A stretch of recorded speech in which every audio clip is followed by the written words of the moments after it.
আসসালামু আলাইকুম viewers, Yasmin kitchen queen চ্যানেলে আপনাদের সকলকে স্বাগত। আজ আমি বানাবো পটল চিংড়ি রেসিপি, যেটা খুব সহজ উপায়ে বাড়িতে থাকা কয়েকটি উপকরণেই বানানো যেতে পারে, যেটা কিনা অনেক রকম পদ্ধতিতে বানানো যায়।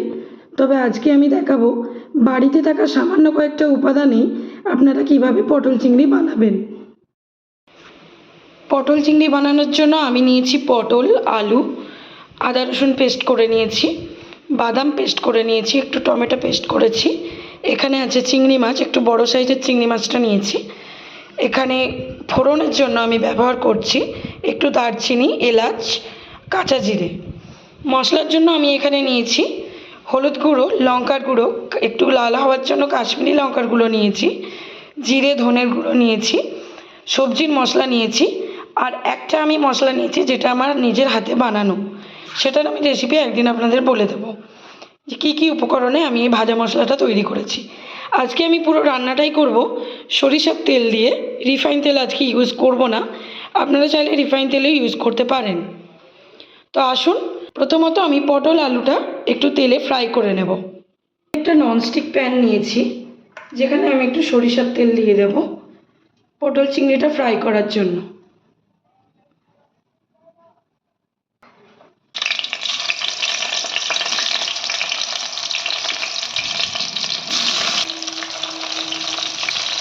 পটলটা আমি ভালোভাবে উল্টে পাল্টে একটু গোল্ডেন ব্রাউন হওয়া পর্যন্ত ভেজে নেব। তো হাই ফ্লেমেই আমি পটলটা ভেজে নেব।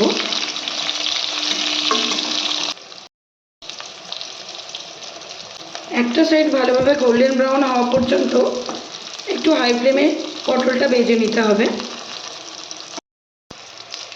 এবার আমি ব্যাক সাইডটা একটু গোল্ডেন ব্রাউন ভেজে নেব। আমি পটলগুলো একটু হাই ফ্লেমেই ফ্রাই করে নিচ্ছি। মোটামুটি পটলটা গোল্ডেন ব্রাউন হয়ে গেছে ভাজা। এবার আমি পটলগুলো তুলে নেব।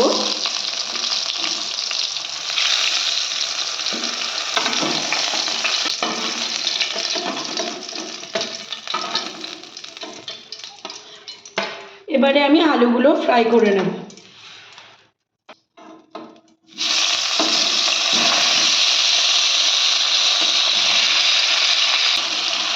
আলুগুলোও আমি হাই ফ্লেমে একটু ফ্রাই করে নেব। আলুগুলো যাতে বসে না যায় তাই একটু নাড়াচাড়া করে নিতে হবে হালকা করে।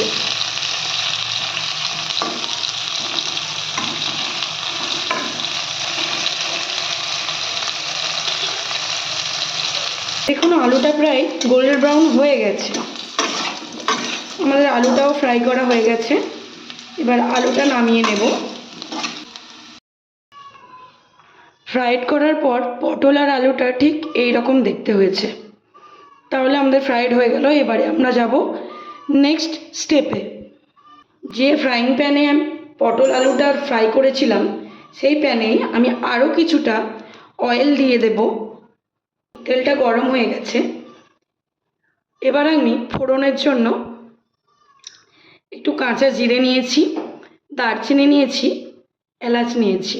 এলাচটা একটু ফাটিয়ে নিয়েছি। আর আপনারা তেজপাতাও চাইলে দিতে পারেন। আমি তেজপাতাটা স্কিপ করেছি, বাট আপনারা চাইলে তেজপাতা দিতে পারবেন।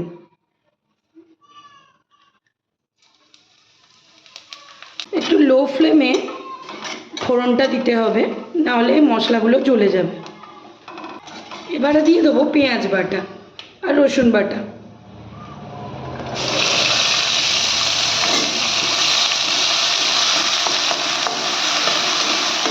পেঁয়াজ আর রসুনটা একটু ব্রাউন কালার হয়ে আসলে আমরা টমেটো পেস্টটা দিয়ে দেব।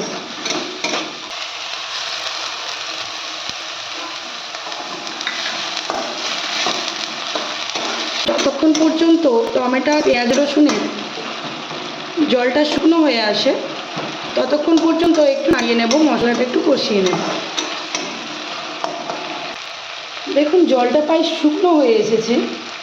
মিডিয়াম আঁচে আমরা মশলাটা কষিয়ে নিচ্ছি। বেশি হাই ফ্লেম দেওয়া যাবে না, নাহলে মশলাটা পুড়ে যাবে। এরপর আমরা কিছু বাদাম করে রেখেছিলাম, সেটা এখানে দিয়ে দেব।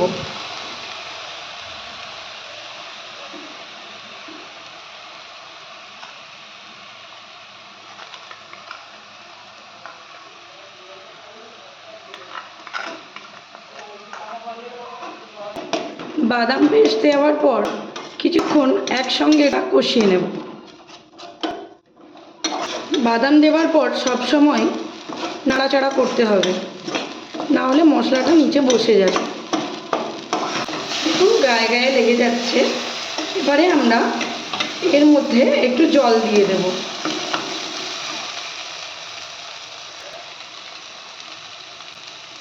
যেটা বাদাম বেটে রেখেছিলাম সেই বাটিটার মধ্যে আমি একটু জল দিয়ে এখানে ধুয়ে দিয়ে দিচ্ছি। এরপর আপনারা একটু কষাতে থাকবেন।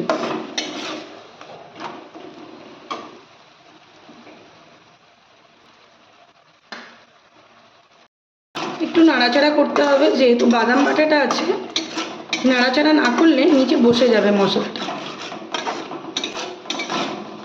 ভালোভাবে একটু কষিয়ে নেব। এরপর আমি এক এক করে মশলাগুলো দিয়ে দেব।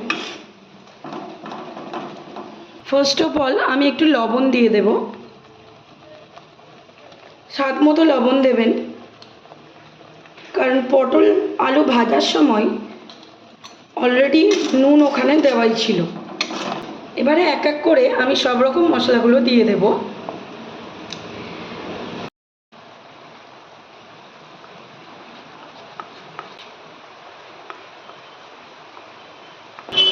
কাশ্মীরি লঙ্কাটা দিয়ে দিলাম লাল হওয়ার জন্য।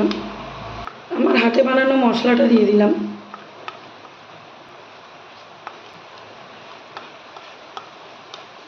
সবজি মশলা, সব রকম মশলা দিয়ে দিলাম। এবার ভালোভাবে একটু কষিয়ে নেব।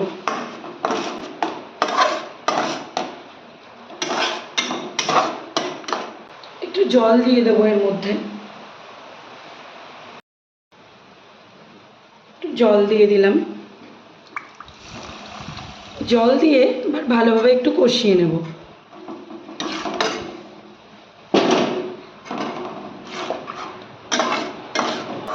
ভালো করে মশলাটা কষিয়ে নিতে হবে, কোনো মশলার যেন কাঁচা গন্ধ না থাকে। আমি হাই ফ্লেমে মশলাটা কষিয়ে নিচ্ছি, তবে বারবার নাড়াচাড়া করে নিতে হবে, না হলে মশলা নিচে বসে যাবে। অনেকে আছে চিনি ইউজ করে একটু স্বাদ বাড়ানোর জন্য, বাট আমি এখানে চিনি ইউজ করছি না। কিন্তু যারা একটু মিষ্টি খেতে ভালোবাসেন তারা হালকা অল্প চিনিও দিতে পারে।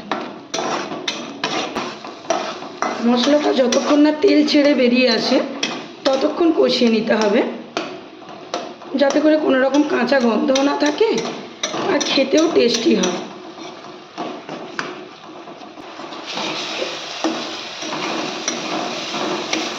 দেখুন মশলাটা এবার নিচে বসে যাচ্ছে। মশলা অলরেডি কষানো হয়ে গেছে। এর মধ্যে চিংড়ি মাছটা আমি এখানে দিয়ে একটু কষিয়ে নেব।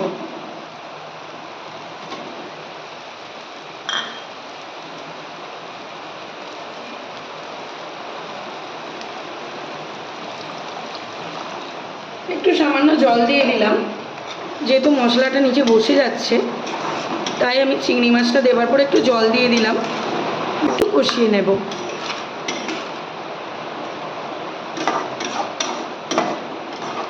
আচ্ছা, আরেকটা কথা বলে দিই, আমি যে বাদামের যে পেস্টটা দিয়েছিলাম ওটা ছিল কাজু বাদাম, পেস্তা বাদাম আর কাঁচা বাদাম। আপনারা অবশ্য কিন্তু বাদামটা স্কিপ করতে পারেন, বাদামটা চাইলে নাও দিতে পারেন, বাট স্বাদ হওয়ার জন্য আমি বাদামটা দিয়েছিলাম। বাদাম বাটাটা আপনারা না দিলেও চলবে। আচ্ছা, বেশ কষানো হয়ে গেছে, আর কষানো লাগবে না। এবারে আমি ফ্রাই করে রাখা যে সবজিটা ছিল পটল আর আলু, ওটা এর মধ্যে দিয়ে দেব।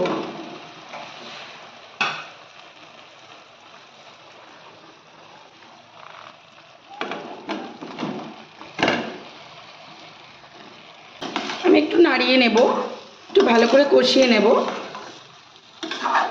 যেহেতু আমার অলরেডি ফ্রাই করা ছিল পটল আর আলুটা, সেহেতু বেশি কষাতেও দরকার নেই, বেশি কষাতে হবে না। জাস্ট একটু হালকা নাড়াচাড়া করে নিয়ে আমি জল দিয়ে দেবো এর মধ্যে।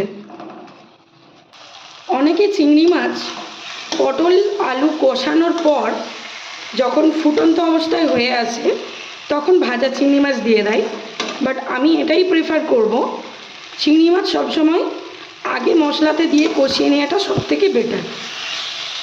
এটা আমি আমার তরফ থেকে বলছি, বাকি অনেকে অনেক রকমভাবে চিংড়ি মাছটা দিতে পারে, বাট আমি মনে করি চিংড়ি মাছটা আগে প্রথম মশলার মধ্যে দিয়ে কষিয়ে নেওয়াটাই ভালো হবে, এতে করে স্বাদটা খুব ভালো হয়। ঠিক আছে, আর নাড়াচাড়া করব না, এটা হয়ে গেছে কষানো। এবারে আমরা পর্যাপ্ত পরিমাণে জল দিয়ে দেব।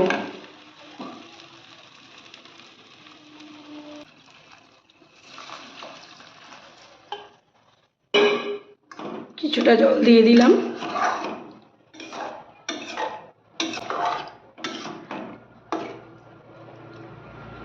আপনারা পটল আলু আপনাদের যতটুকু পরিমাণ আপনারা বানাবেন সেই মতোই আপনারা প্রত্যেকটা মশলা সেই মতোই দেবেন। অনেকে কম বানাতে পারে, বেশি বানাতে পারে, সেই মতোই আপনারা মশলাটা দেবেন, আর অবশ্যই জলটাও সেই পরিমাণ মতোই দেবেন।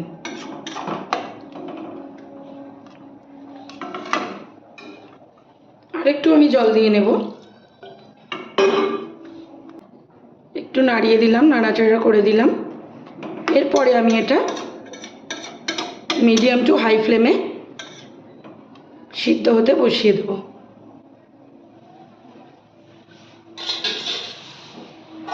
আমার রান্নাটা প্রায় শেষ। এবারে এটাকে ঢাকনা বন্ধ করে দিলাম, একটু সিদ্ধটা হয়ে যাক, মিডিয়াম টু হাই ফ্লেমে দেব। তারপরে আমি আসছি, রান্নাটা আমি 15 থেকে 20 মিনিটের জন্য হতে দিলাম। তারপরে আমি 15-20 মিনিট পর ফিরে আসছি। 15 মিনিট পর আমি আবারও ফিরে এলাম। পটল চিংড়ি আমার হয়ে গেছে। আমি একটু গ্রেভি রেখেছি, আপনারা যদি গ্রেভি কম করতে চান তাহলে আপনারা আরও কিছুক্ষণ আগুনে বসিয়ে রাখতে পারেন, বাট একটু গ্রেভি না হলে, এত যে মশলা দেওয়া আছে, গ্রেভি না হলে আপনারা টেস্ট বুঝতে পারবেন না, তাই আমি একটু গ্রেভিটা রেখেছি। তো আসুন এবার আমি পরিবেশন করি, দেখাই ঠিক দেখতে কেমন লাগছে আর খেতেও কতটা সুস্বাদু। দেখে নিন পরিবেশন করার পর দেখতে কতটা সুন্দর লাগছে। আপনারা যে যার মতো করে বাড়িতে অবশ্যই বানাবেন। এই পটল চিংড়ির রেসিপি খুব সহজ কয়েকটা উপকরণেই বানিয়ে ফেলতে পারবেন এই রকম সুস্বাদু একটা পটল চিংড়ির রেসিপি। আশা করি আপনাদের ভিডিওটা ভালো লেগেছে। যদি আপনাদের ভালো লেগে থাকে তাহলে আপনারা আমার চ্যানেলটিকে লাইক, কমেন্ট, শেয়ার করবেন আর একটা সাবস্ক্রাইব করে দেবেন। আরও নতুন নতুন ভিডিও দেখার জন্য আমার চ্যানেলটিতে একটা বেল আইকন প্রেস করে দেবেন।